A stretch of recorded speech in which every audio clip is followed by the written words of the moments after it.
Selamat datang kembali pada perkuliahan ke-6 yang B dari kuliah perancangan dan pelaksanaan survei sebagai suatu mata kuliah non-kredit dari MOOCs Massive Open Online Courses.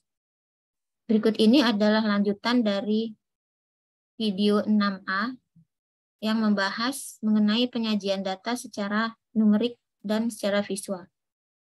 Di sini contoh stem and leaf.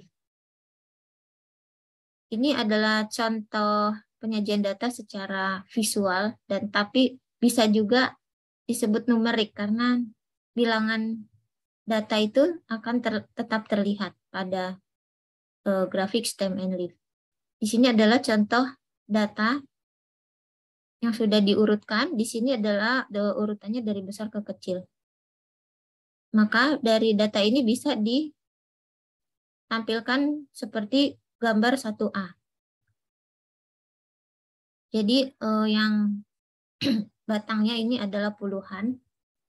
Di bawahnya itu yang bilangan lebih kecil, 0, 1, 2, 3. Jadi ini puluhan. Kemudian 6 itu di sini, 9, 12, 12, 14, 14, 14, 15, dan seterusnya sampai 19 dari data diambil dari sini. Yang ini 20, 20, 21, 21, 21, 22, 22, 22, 3 kali, dan seterusnya. Yang ini adalah 32, 33, 33, 37.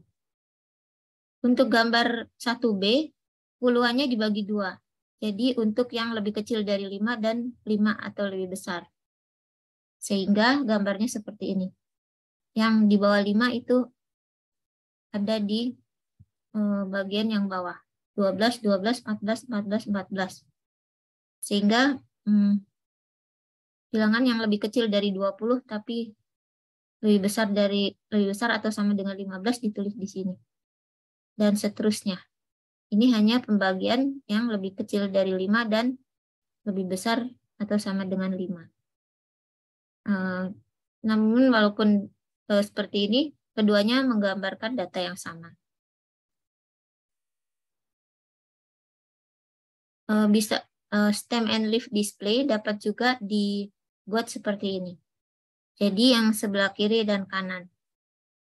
Biasanya data yang disajikan seperti ini untuk membandingkan sebaran dua populasi. Misalnya yang sebelah kiri adalah nilai-nilai untuk kelas A, sebelah kanan adalah nilai ujian, misalnya nilai ujian untuk kelas B. Sehingga kita dapat membandingkan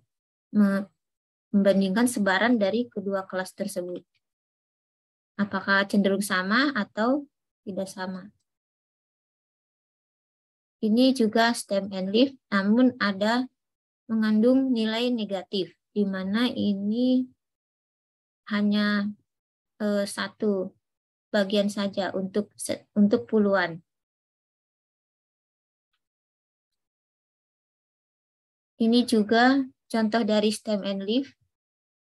Kita lihat bahwa satunya puluhannya dibagi menjadi beberapa, yaitu 1, 2, 3, 4, 5. Masing-masing 5. Stem and leaf seperti ini bisa dikerjakan untuk data yang sangat banyak.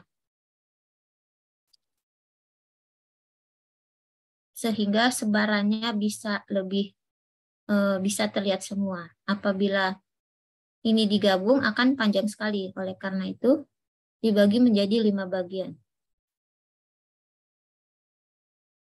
Ini adalah contoh membuat stem and leaf menggunakan R software. Ini datanya kita ketik di sini. Kita ketik seperti ini. Lalu coding untuk stem and leaf adalah stem dalam kurung data.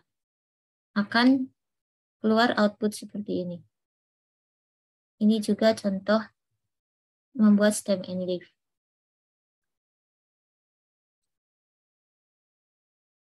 Berikut ini adalah contoh-contoh box plot, yaitu box plot yang bisa box plot dari beberapa kategori bisa kita gambar menjadi satu grafik. dengan menggunakan R software atau codingan R yang sudah dijelaskan sebelumnya. Ini juga contoh lain dari boxplot.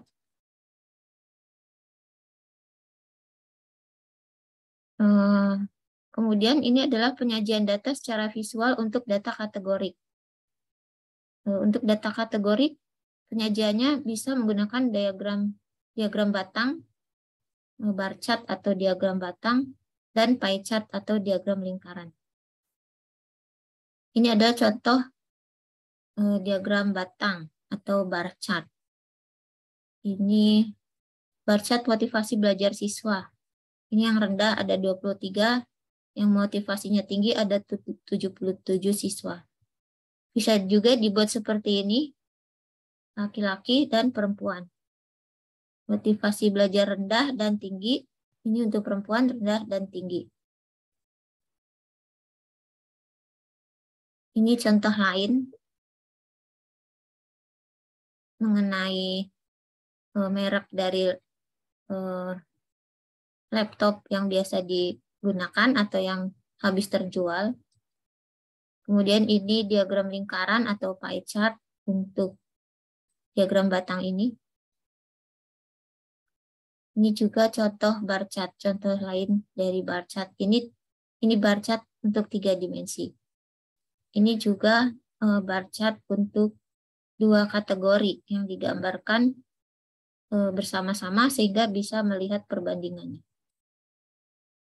Ini juga bar chart tapi digambar menggunakan bentuk dari yang diamati. Ini contoh diagram, ini contoh pie chart atau diagram lingkaran berdasarkan data pada tabel yang ada di sebelah kirinya. Ini diagram garis. Kemudian ini contoh grafik yang salah. Di mana ini nama-nama negaranya ada di sumbu vertikal, tapi penggambarnya secara horizontal. Jadi tidak terlihat untuk negara Jepang yang mana, Filipina yang mana. Demikianlah penyajian data secara numerik dan visual. Terima kasih.